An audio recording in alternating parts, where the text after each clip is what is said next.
Naging mahirap ka ba? Kahit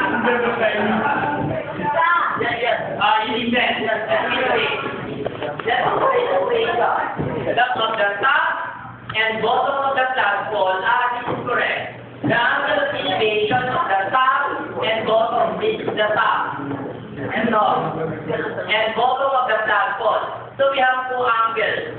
Ito yung isa, ito yung isa. Parang mali naman ang lagay. Alam ko na. Mali ang pagkalagay ito. Supposed to be ito at saka ito. This is the large triangle and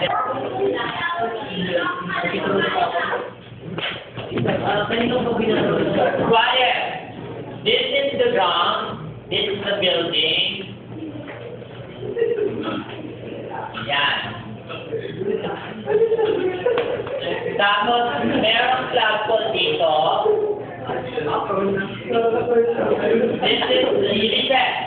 This is the observer. Angle of elevation. Sabi ng observer, ganito kataas yung flagpole.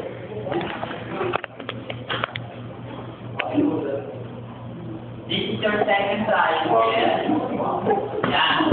Now, the angle of the first triangle is 31.5. 31.5 degrees.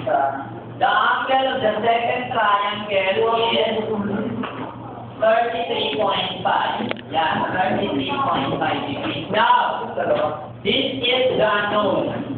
So, ang hinahanap ito, ito, yung height ng flagpole. Siyempre, idadamay na natin ito lang.